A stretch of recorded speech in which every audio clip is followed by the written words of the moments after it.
afternoon, everybody, and welcome in. Welcome in to the Maize and Blue Reviews. Good afternoon, Michigan football. On this Friday, May the 9th, ready to get things underway, and it's great to be with you.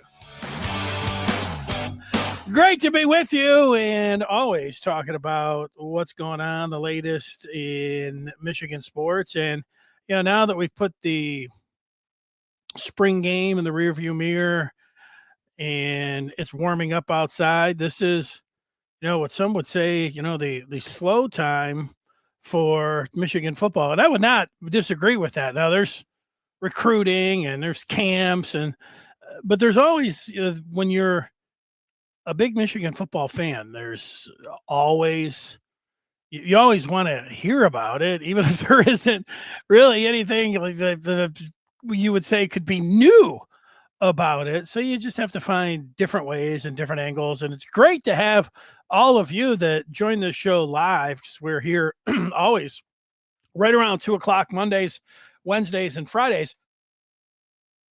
And you always have the ability to weigh in during the show. And so if you have any questions, thoughts about Michigan sports on or off the field, go ahead and fire away.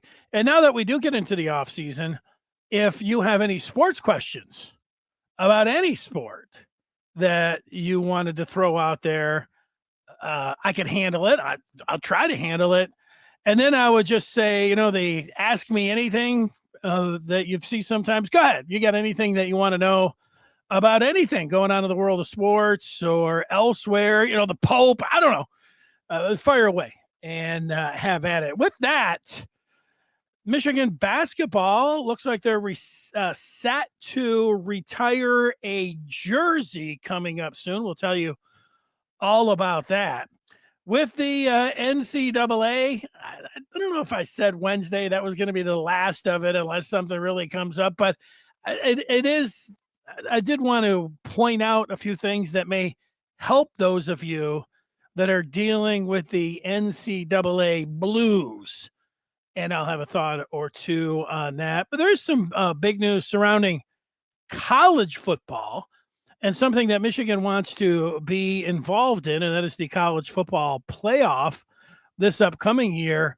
And if they wanted to be involved in the 12-team college football playoff, they better make it this year, because after this year, it looks like this 12-teamer that just debuted last year is just going to be set for 2 years, and then they're going to go to 16 teams. Pete Thamel saying over the last 24 hours that the Power Four commissioners had a meeting, and sources are saying that there's continued focus on a 16-team playoff starting in 26. He's got a quote. I would say that 16 is becoming more preferred. An industry source. It seems like 16 may be the preferred number, but there's no format decision. Well, what we saw last year was the 12-teamer, and then as we watched it, it was pretty obvious they had old rules with 5 power conferences, and then they had the top 4 getting the buys. And then we watched it and you looked at it, and even before they kicked it off, it said, should Boise and Arizona State have the buys, or should it have been, what was it, Texas and Penn State? And so after it was done, I think that was the number one thing that everybody, if you could say, hey, what was the tweak that you would make with the 12-teamer, that would have been it, reseed.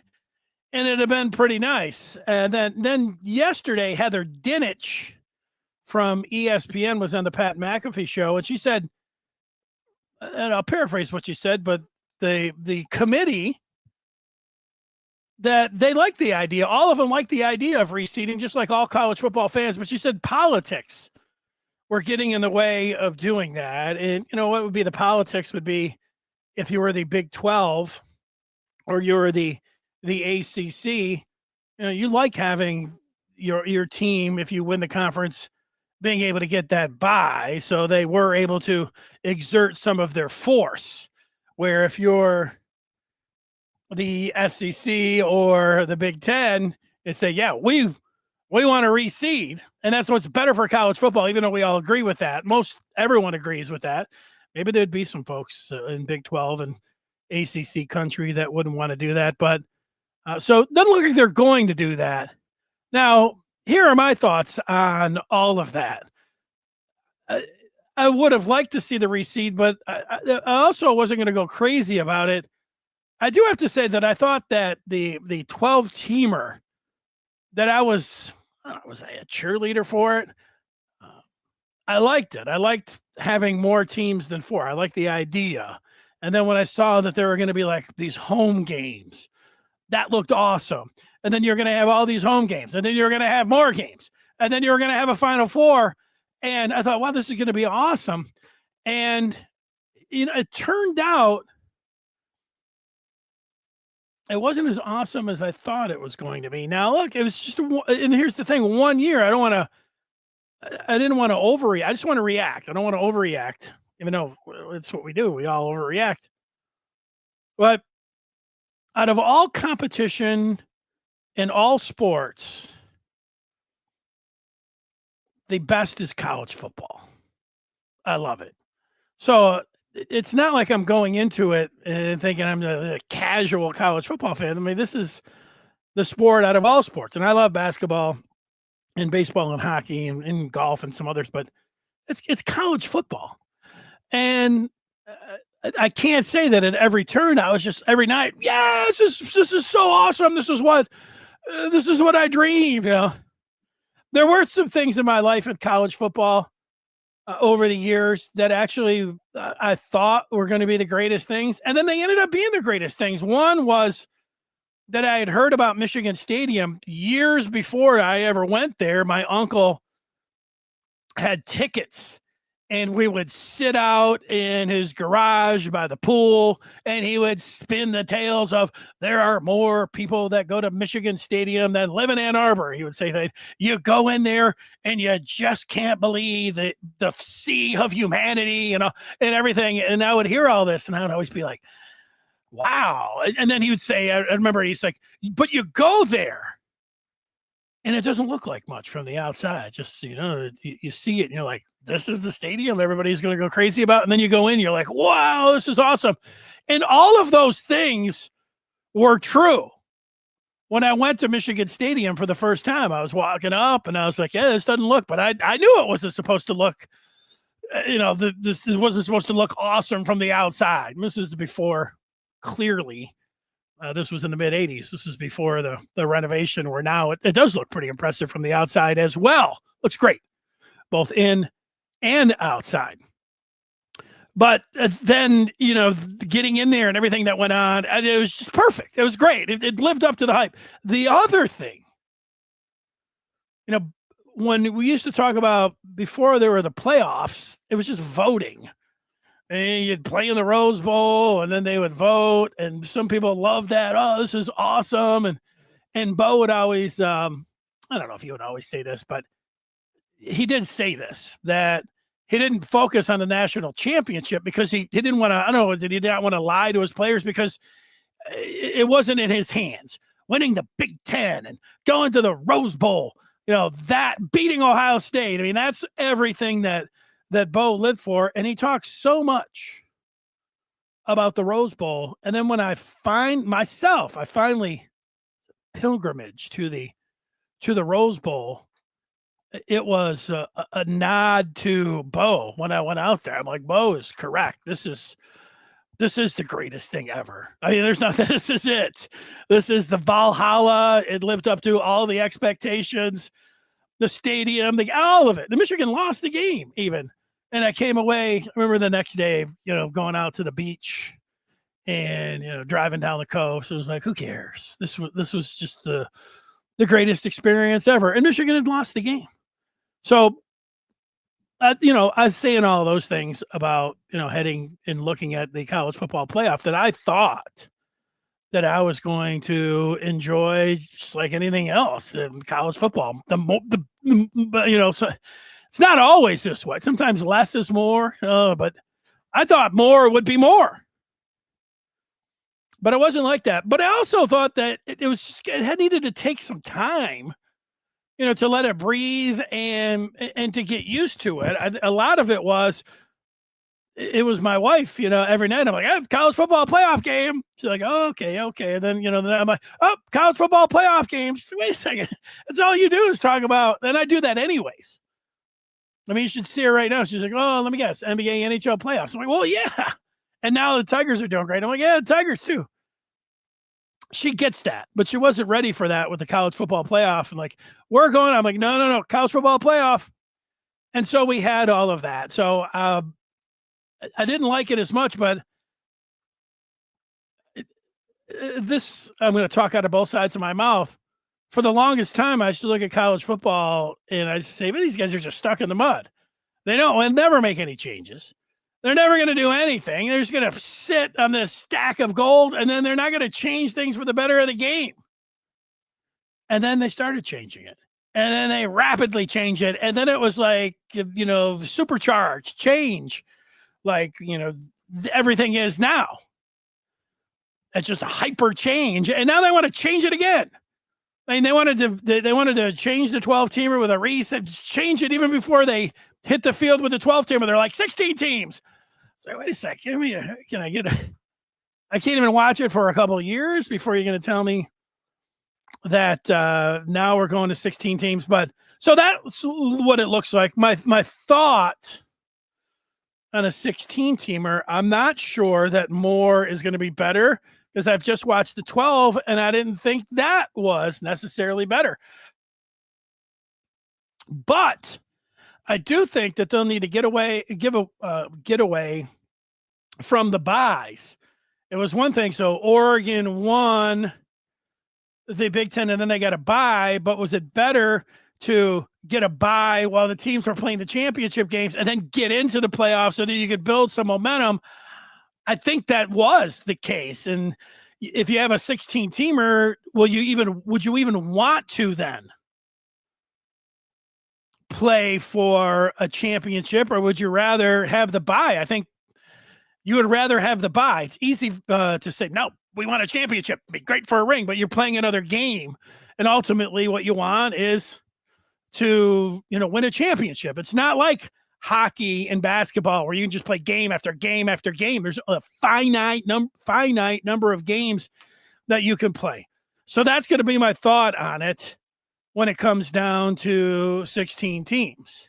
Now everybody has a thought, hey, what about this? And let's move around. Let's break away and just have the SEC and Big Ten, and let's have 5 qualifiers from them automatically and all this.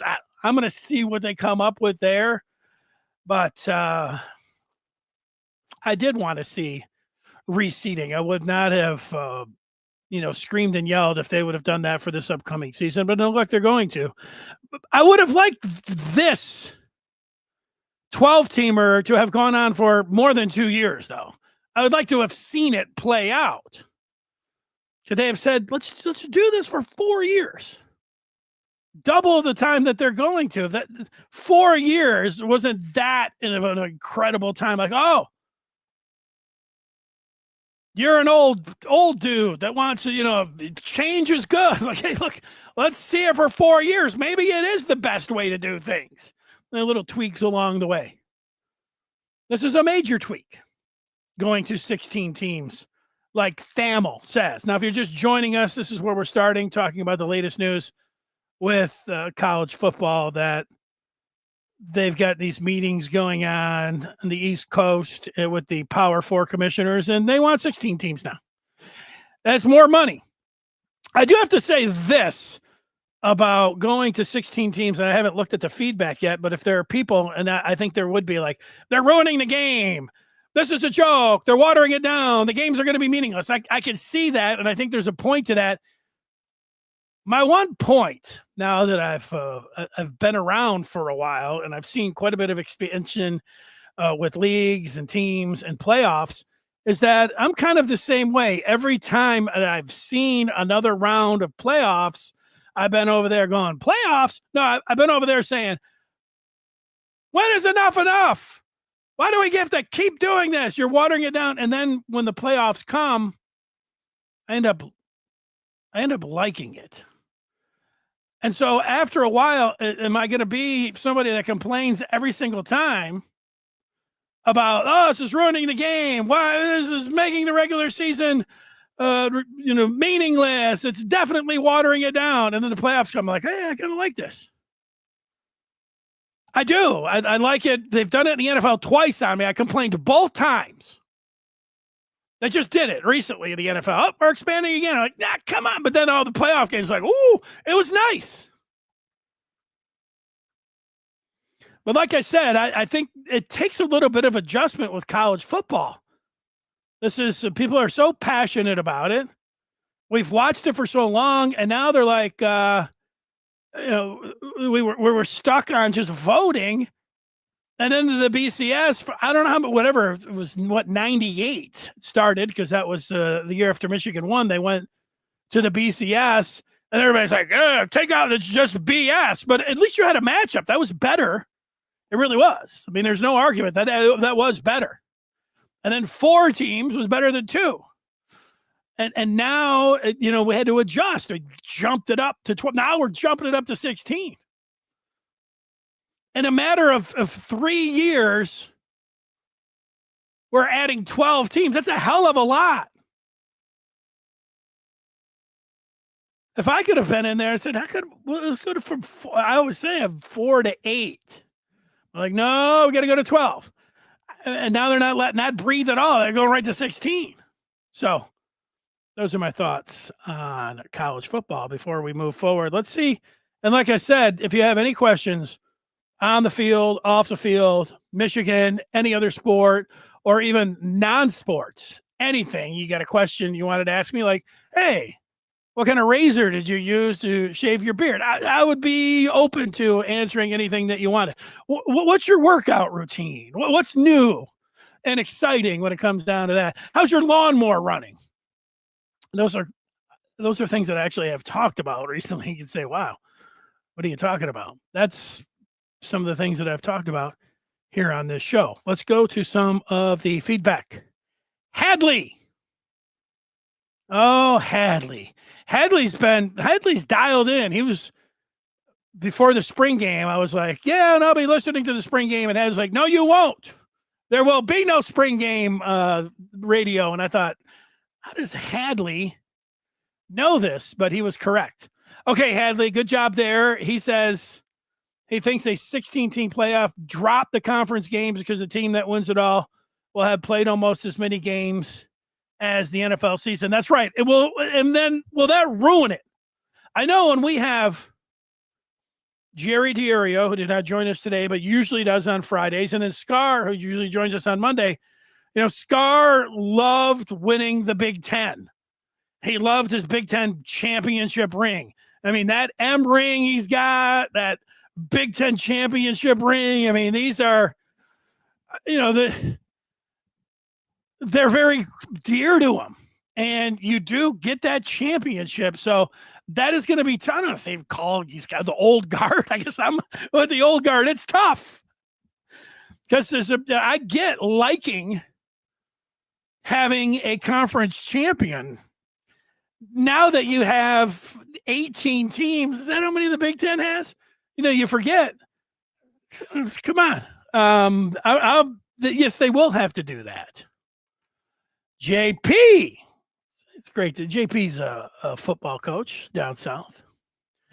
The family is doing well. Yeah, my family is doing well. We got great news in our family in terms of ongoing education for my daughter, and it is very exciting. We've been partying. Well, I have been figuratively for about a month now with some good news there. And what's going on? It's always good to see Richard. He's talking about more money. Yeah, it is more money for them. More games, though. More money.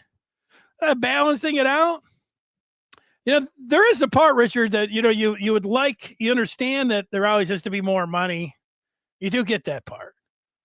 Nobody's giving away the tickets, and if you were giving them away, people would then just resell them for more money. So even if you were doing that, but striking that balance of let's even though they're paying the players, let's have the well-being of the athletes in mind, and oh yeah, what about school? And I don't know. No, there's just money. That's it.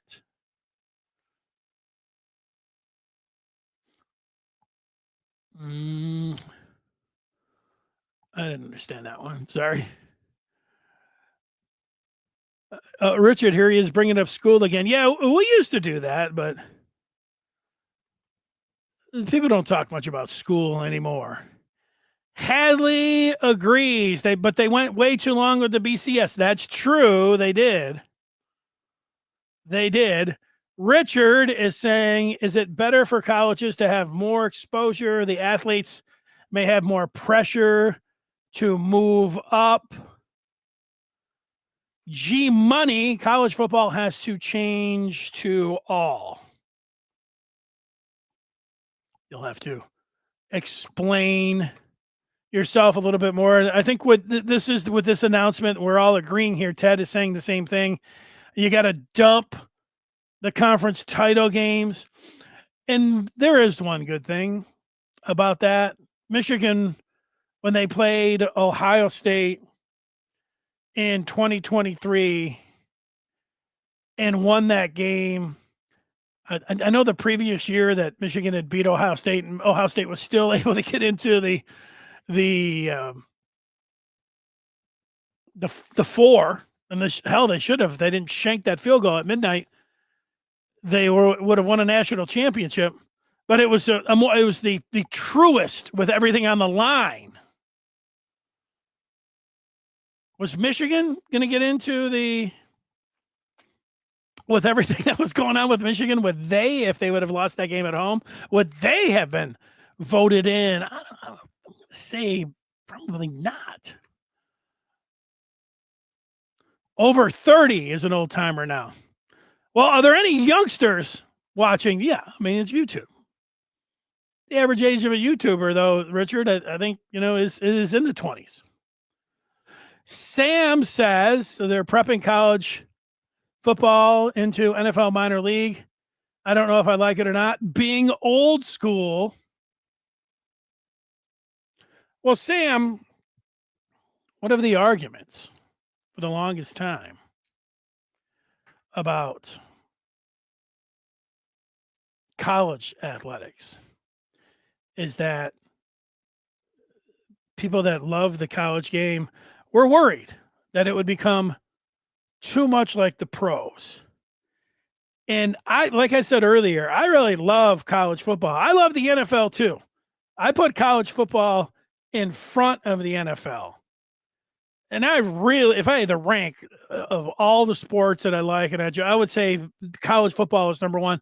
I would have the NFL number two, and then I'd probably go to college, at least as it sits for me right now. I'd go to college basketball number three. But there's a lot of people that really love college football and really don't have any interest in the NFL. Like, man, it's sanitized. It's just not about the school. They just aren't into it. Now, maybe that changed. There's a lot of a lot of people that are around this area, and they're always looking at the Lions like, eh. And I just think about my one friend who had zero interest in the NFL. Now she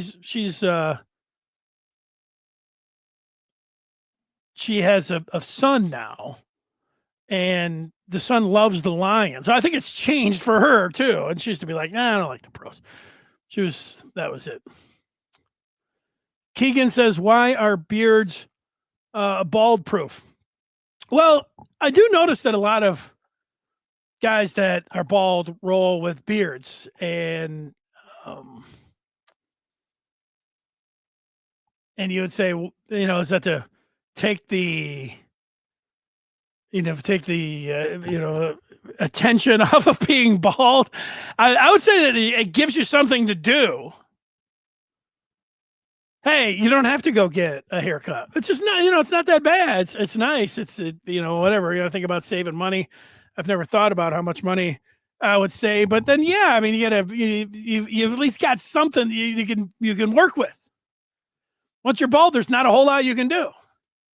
Maybe if I was, doing this and they had podcasts back in the 70s, bald dudes, they would grow their hair really long and then it'd fold it over. I never did any of that. Play that game, right? One strand like coming straight, and I'd be like, it didn't look that bad in the mirror. TD, the Big Ten didn't historically have a conference game anyway. Their championship game isn't that old. That is very true.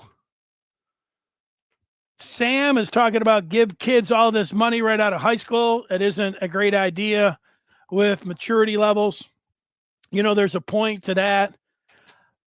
But also, you look at sports that aren't team sports, golf and tennis, and I guess there are some team sports like gymnastics. I mean, these girls and boys, they've been cashing in for a very long time. And they used to say that about, you do this with basketball and you give $1 million to a kid right out of high school, they will ruin themselves. And for as many, and the guys do, there's danger of, giving anybody that's 17 or 18-year-old, a couple $1 million. They can find a lot of things to get into trouble with, but there were plenty of guys, and you see them now that they didn't go to college at all, and they represent themselves and their family, and they're great for whatever. I mean, they're well-spoken and all of that. I don't know if they went back and got some education or not, but it's like, I get the maturity level part, but I guess I'm not buying that overall. A real old timer is over 50. Well, I'm over 50. You get the AARP magazine, and it's says your name on it. It's like, wait a second, this is somebody that should be over 60, 65 or something should be getting this, not me. But that's it. And Richard talking about beards again on there. I just, I screwed up just within this last month with a beard, and that my wife had bought me a trimmer. Said I needed the one that had broken, so she bought me this elaborate set, and it had all these settings on there. These things that you clip the clips. And I said, I don't need any of those. Just dumped them out. I'm thinking that was for your head, and then I saw, I don't remember who it was, but some dude was saying, this is what you want to do with your beard. You want to keep a heavy mustache and then kind of trim down your beard. And I kind of like the look of it. And I was like, oh, why don't I do that? Then I'm like, ooh, I don't have any of those. And it just happened like a couple weeks after I'd thrown it all out, thinking, I don't need these. And I would have been nice to have. Now, what I could do is just, you grow the mustache, which I've never done. It's popular now, but I look at it sometimes when I shave and I just think, I can't do it. I'd have a hard time with walking around with just a mustache, but if I just go darker just leave it one time, maybe I'll get that effect, that shading effect that I'm looking for. All right, moving on. How about retiring a number? How about retiring Trey Burke's number? There's a podcast called Politely Raw, and they asked Trey Burke, who was on as a guest, if he has had any communication with Michigan about his number being retired. And here's what Burke said. I have heard that it will happen. It will happen. Bucket list for me. So Michigan has had communication with Trey Burke about retiring the number 3 and sending it up to the rafters. Thoughts? For you, I will give my thoughts. I love it. It's well-deserved. Trey Burke, you ask people what's their favorite moment in Michigan basketball history, old timer or not, you'll get a lot of people that will say Trey Burke's shot against Kansas. Trey Burke this, Trey Burke that. Trey Burke all the way to the championship game. And you feel like, even though Michigan did not beat Louisville, that block that Burke had was such a game changer that it almost felt like Michigan deserved that championship. And then whatever Louisville, I don't remember exactly. They get stripped or, after the fact, those things happen. Michigan, you can't retroactively, give somebody the title there. I mean, there was that with Louisville. But that team was so close, but they did not get that championship. But he still deserves it. He deserves getting his number retired. And there used to be, and I think it's still that you had to have graduated from Michigan to be in consideration to have your number retired. But the way basketball's going, so you'll never retire another basketball player's number, maybe football player's number either. Hockey, times have changed with that. So maybe this is a change. And I would say this is a change for good. Yeah, I would say, because when I think of football, and all of them, they've got numbers retired. But I think Charles Woodson, now he wears the number 2. Could they do what they do with basketball? And with basketball, Kazi's number 33 is retired. And what Michigan calls it is they just elevate their jerseys to special status, which they do put them up in the rafters. But also players can still wear them, the numbers. And so maybe you could wear still, the number 3. And when I think about football, and I mean, there's 2 players to me whose numbers deserve to be retired. I don't want to say immediately this year, but they're both very distinguished numbers. The number 1 and the number 2.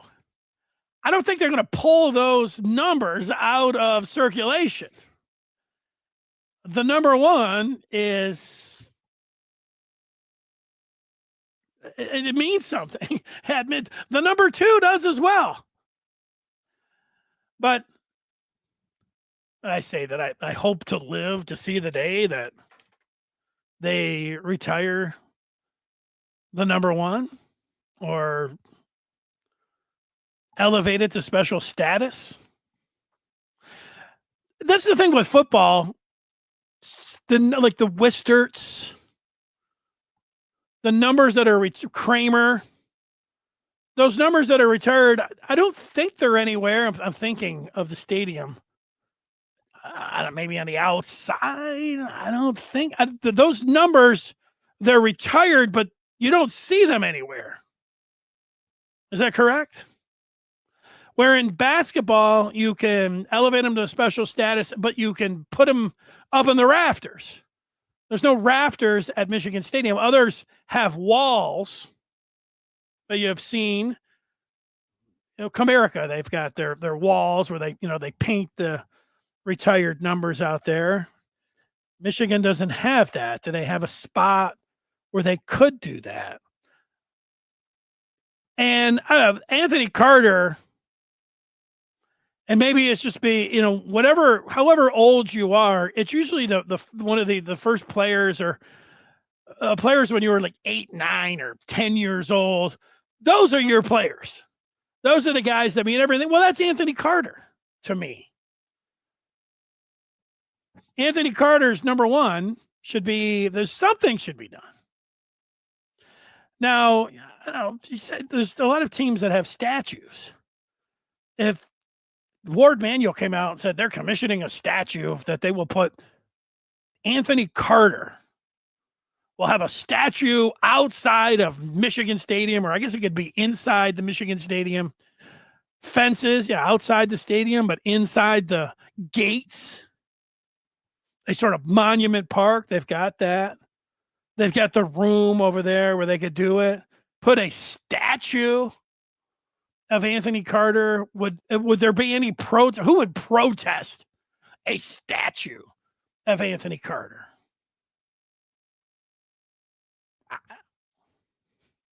Any Michigan fans? Not anyone that watched Anthony Carter. They say, well, Anthony Carter, what about the way he represented Michigan afterwards? I don't know about all of those kind of things, and graduating and all those things. I don't want to just dismiss those, because in a lot of things, it's like with the Hall of Fame. People say, well, you're putting an Anthony Carter, I'll take murder. You can put murderers in, or ethics. Character always counts. It does count for something. And I'm not even saying that Carter is a bad character, but everything. You're not just going on football accomplishments. If I'm trying to make myself, I'm clearing it up for myself.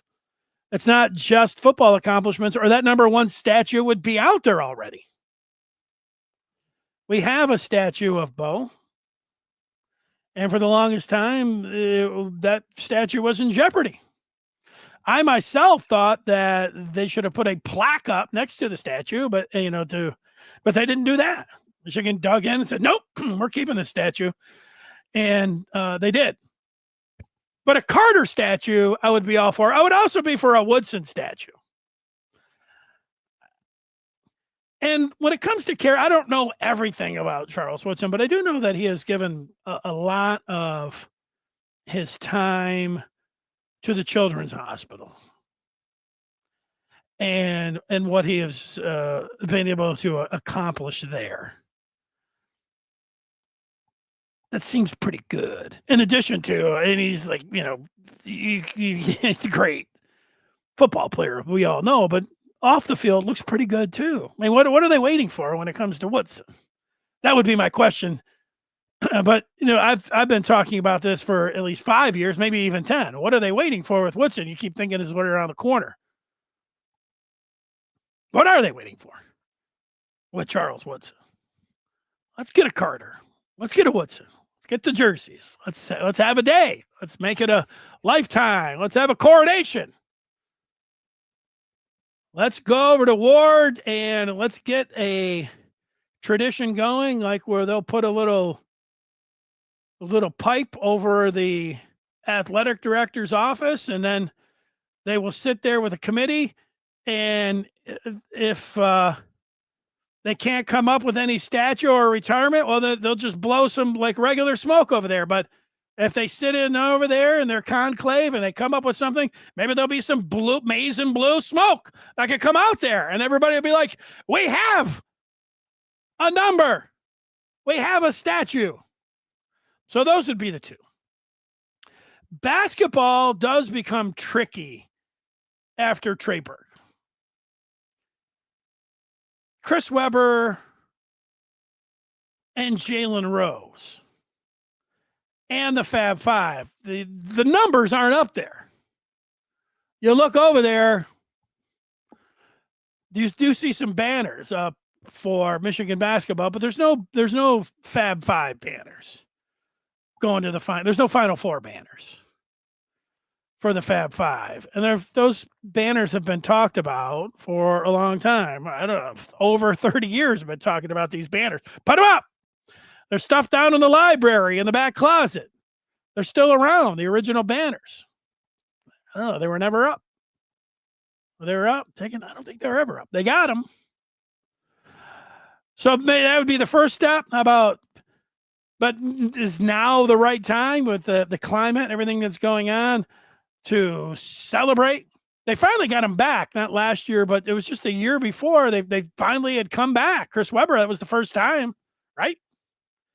I get confused. He went to a championship game, but that was the first time he was back at Chrysler in Ann Arbor. He had went to a football game. Harbaugh had made him a honorary captain, but not over on the hardwood. And so that was the first step. It feels like a little bit of a seal was broken there. Get those banners up. And then would they retire? You just elevate have the whole Fab Five back. And there was likely to be more of a chance of that happening if Jawan was still the head coach. So you think obviously Jawan would want it. Jalen is, I don't say he's outspoken, but he talks about it. Yeah, let's do it. Jalen does a lot of great things off the court with the school system. A nod to Jalen. A nod to Mr. Rose. Put the Fab Five after the Fab Five and Trey Burke. Now, I'm a big Gary Grant guy, but I don't know who we to Ricky Green, Gary Grant. I think it's the Fab Five. So that's where I'm at. That's where I'm sitting when it comes down to retiring numbers or statues. Let's do it. We'll get some thoughts on this, and then we'll get to how to deal with the NCAA blues. How do you deal with it, John?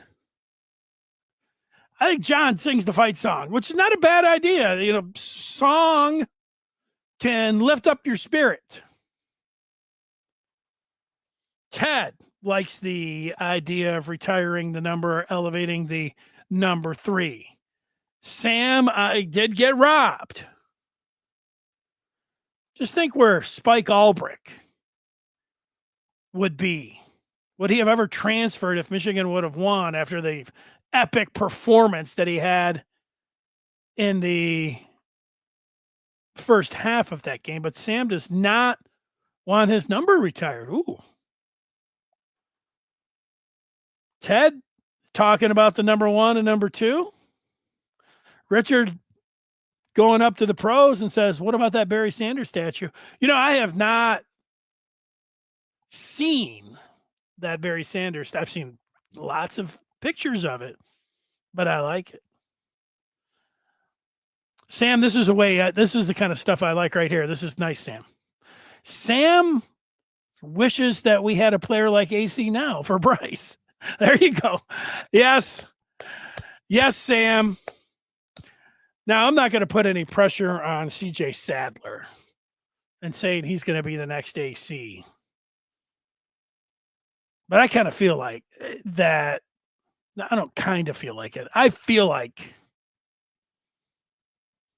Sadler's the top, highest, at least ranked recruit. Look, Trey Burke was a 3-star. We're talking about him getting his number returned. That's not everything. But Sadler is from this area. He's from Detroit. He's this close to being a 5-star. He's the 2026 AC, at least in 2026. Now, maybe there's a transfer portal AC, and then certainly in 2027, there'll be a batch of 5-stars. And then, the uncertainty about Bryce, him being the starter this year, although I believe he'll be the starter. But then when he is a sophomore, I feel like there'll be some 27 ACs that will be coming on in thinking, I want to catch balls from Bryce Underwood.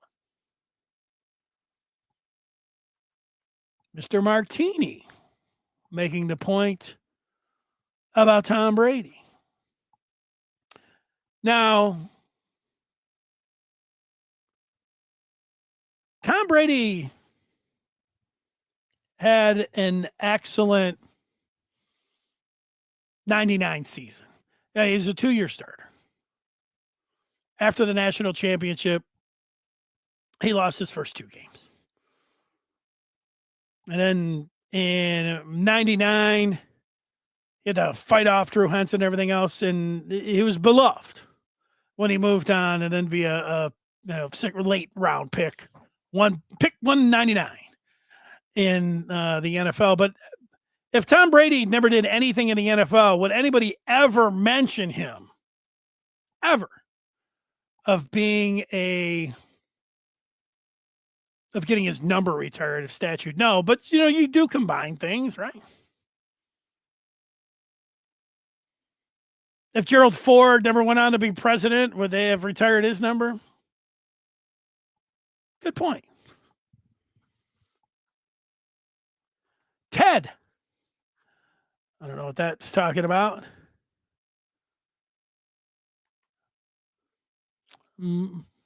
Sam loved Woodson picking Michigan over Ohio State for the past 4 years with Urban on the panel. Yeah, people like that. Desmond and Woodson, they like picking Michigan. They'll pick them for you. Don't worry. It'll happen. How many picks has Desmond made over the years? 100? Has he picked Michigan 99 times? He might have been frustrated during the pandemic season. They finally was like, okay, I'm going to pick somebody else. Here's all of our favorites. Michigan Go Blue 1, 2, 3, 4. And he says, huge final 7 games for the baseball team. Would be great to go 5-2 and finish 36-19 to feel comfortable for the tournament. I'd love to see it myself. There was a time I like 4 sports way more than all the others, like golf or racing or whatever, horse racing, auto racing, anything else. And it's football, basketball, baseball, and hockey. And on the college side, it's all Michigan. Michigan football, Michigan basketball, Michigan hockey, and Michigan baseball. When Michigan baseball, for 10 years, I liked Michigan baseball more than I liked. It was the only baseball that I liked. There was a strike that happened in 1994.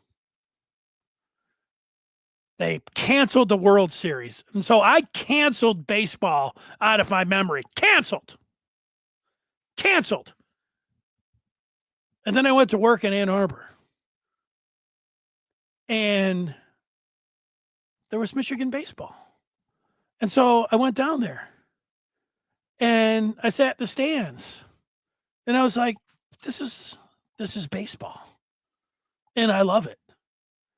And I said, I don't need pro MLB. And for a long time, there was a cycle of I didn't even know some of the players in the pros after you'd hear these names. Like, who? Now I came back. I did come back. There were a few things that had to do with it. I would get free tickets. That was one. Another one was that when it was the last year at Tiger Stadium, I used my press pass and was like, let me get around and check this out. And then the press box at the old Tiger Stadium, although it was very close and overlooked, it was very sterile. And after 10 minutes of sitting up there, I'd say, this is something I would not want to do at all. And somebody said, have you ever been to the outside? The auxiliary press box at Tiger Stadium. Now, if you ever looked up there, you see all these, I don't know if it was the 50s. I don't know when they closed it down, but there were these, it was like box seats or what you would call suites way up top, but nobody in my lifetime had ever been up there. But right outside the press box, you'd go out there, the busted down bleachers, seats were in there, hazardous, although there was no sign saying that. But when I went out there, that made all the difference. I was like, this is the greatest seat ever. You look right down, almost right down to the plate. I'd go there and watch Mark McGuire take batting practice, hit him out of the stadium. Why am I talking about? Because it's Michigan baseball. But Michigan baseball, they have a special place in my heart. Woodson waving the block M flag on set is legendary. Yeah, he does that. Mr. Armstrong watched C. Webb and Rose play pickup ball a few times in Rouge, River Rouge. In Rouge growing up, they were unreal. I bet. The punters. Does a player's professional career and achievements play into it at all? I think a little bit. I mean, if you're a president or you're like the GOAT or the greatest of all time, like Tom Brady, I think you take something like that into consideration, right? There's some, yeah, you look at it a little bit. What's up, Brent? And then we have the Tigers. The Detroit Tigers, who ended the season on such a great note last year, and now they have started out, as you see, 1, 2, 3, 4, say 25-13, and they just got done scoring 1,000 runs against the Rockies, and now they're back at home.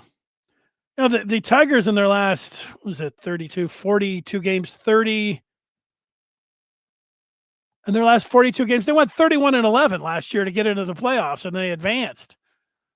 It was the most incredible thing. And then they've started out this season. They got great pitching, and then they've got a bunch of great stories that maybe it'll hold up. Maybe they'll be able to add some offense too if needed. I mean, they've got the best record in the American League, and are a half game behind the Dodgers, who swept them to start the season. So yeah, it's incredible. It's great. I love it. Having to do with the Tigers, I did want to say that yesterday was a little bit of sad news, and that my favorite all-time Detroit Tigers player, Chet Lemon, passed away. Chet had been dealing with all kinds of health issues for not just these past few years, but for, I don't know, it's 20 years. I would say at least. But Chet Lemon,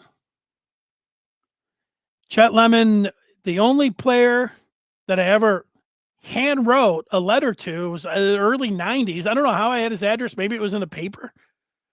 But they were saying, Chet wasn't doing good. There was his address probably. And I wrote him a letter. Hey, Chet, you're the greatest. I love you. I don't know, something like that. And then I mailed it to him. And then one time I went to, when I was in high school, with a friend of mine, to the airport to pick up his mom. And in there, the Tigers had a flight. The Detroit Tigers were in there. And I can remember it. There's Jack Morris was sitting there. Our friend and I, his mom had his cameras, like, go up, let's get a picture with Jack Morris. Sounds great. Jack was like, no photo. He was just sitting there. Like, well, strike one. So then there was Lou Whitaker was over there. And my friend went up to Lou Whitaker and said, hey, Lou, can we get a photo? No. And then we were still hanging around in there, and Lou was over there, and we were going to kind of photobomb Whitaker. We're like, so what? If you want, we'll just kind of stand by him and get the picture. And then Lou was like, get out of here, basically, was not nice to us, yelled at us a little bit. And we did move. And then, but there were a couple guys. So Matt Noakes, he let us get a picture with him. Al Kaline was there. We're like, hey, where's George? Al Kaline couldn't have been any nicer to, a bunch of youngsters coming up. And then there he was, Chet Lemon. My friend said, I said, Chet Lemon's my favorite player. He's like, well, let's go. And I said, I don't want to ask Chet, because what if he says no? That would break my heart. It would have been so crushing. And by then, I was really down on the idea, because my friend's mom had said, well, look, don't be mad at Whitaker. He's a Jehovah's Witness. And that's just going to go into why he doesn't like to have his picture taken with fans. And I didn't know, whatever. I knew Jehovah's Witnesses that knock on your door or whatever, but that's about all I knew about him. But then my friend's mom said, Lemon is also a Jehovah's Witness. And I was like, ooh, he's definitely going to tell us no. And I walked over there, ready to be crushed, and said, Chet, could we have a picture with you? And he said, sure. somewhere in this house, I have that photo of Chet Lemon.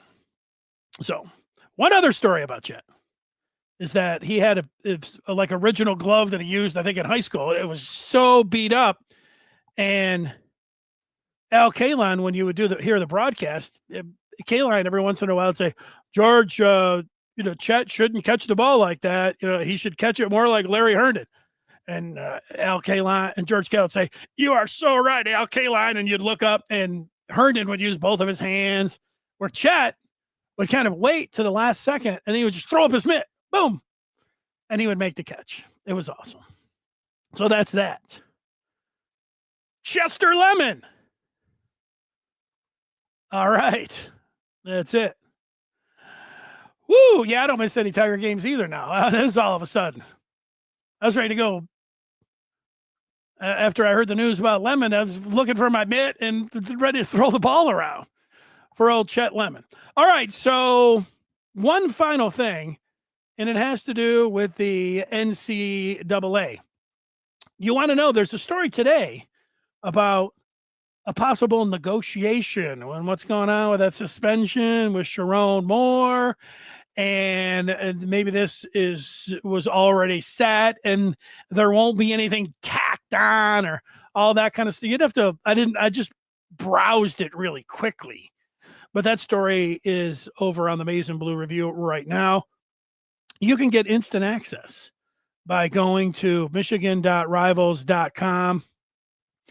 I would love to see you over there on the Maize and Blue Review. Now, what is the best remedy for the NCAA Blues? And I have to admit that when a new round of the stories come out, whether it's Pete Thamel saying Michigan's response to the notice of allegations, and then you go through it, and then for 3 or 4 days you're reading all this, it really works on you. It's like it's hard to keep a level head, to stay in have a good mindset about it.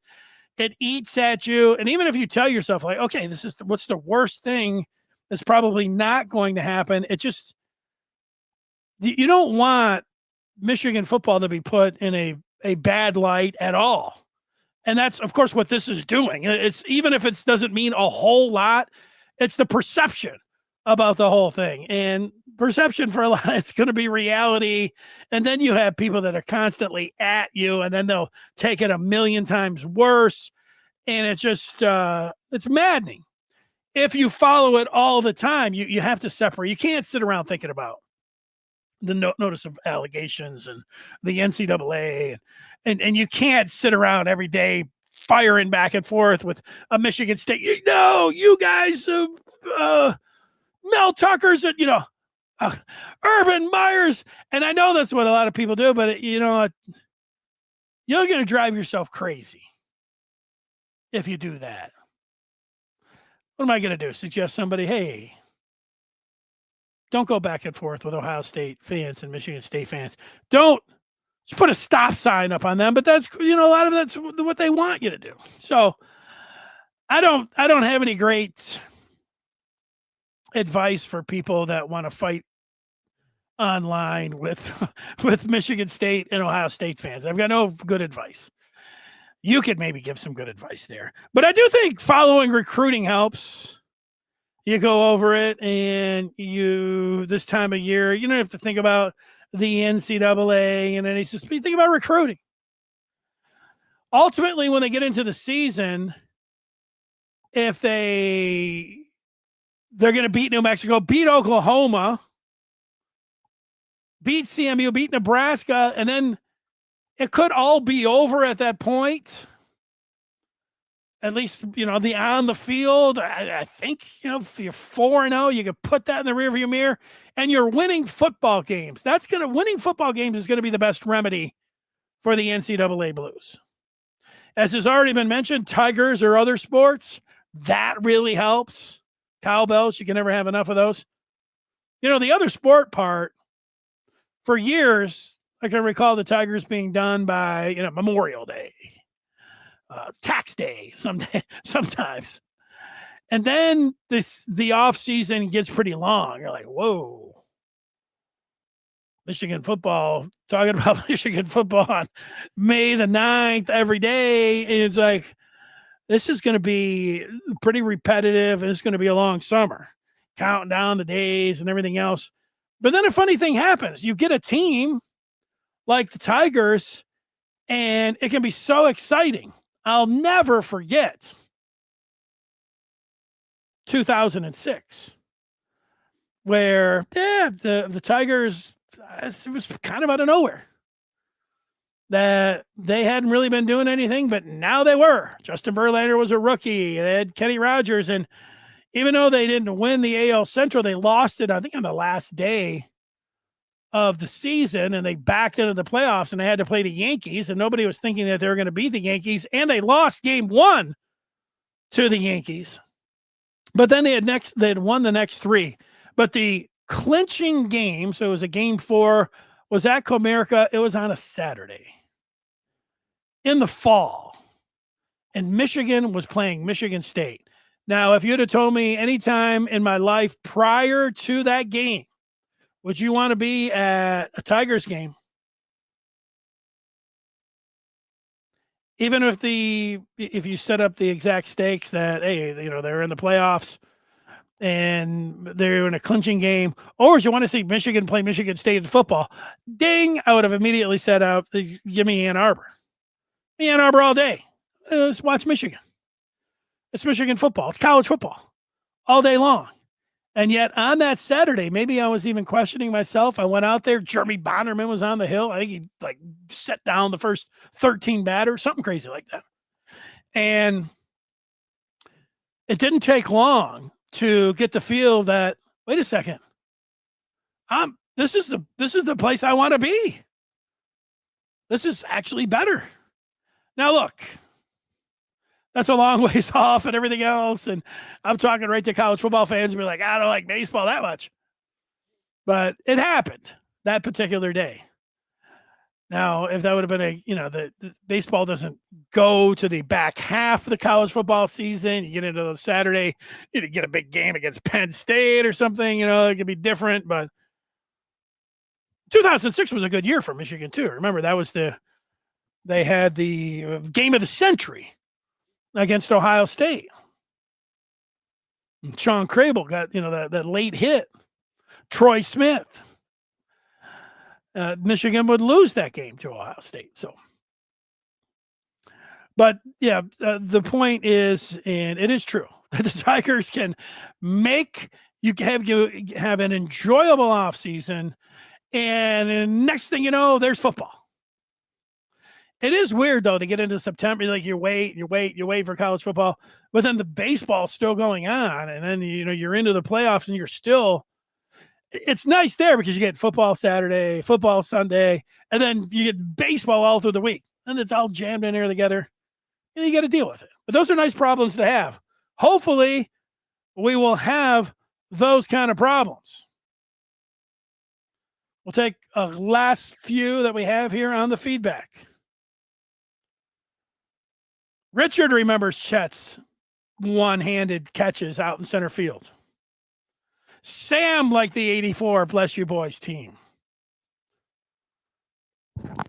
Thank you, Larry, and good afternoon, everybody. Oh, it was all great. A great Saturday. It was. My final thing was, and there's at least 3 or 4 people that mentioned being older, over 50. I guess that's old.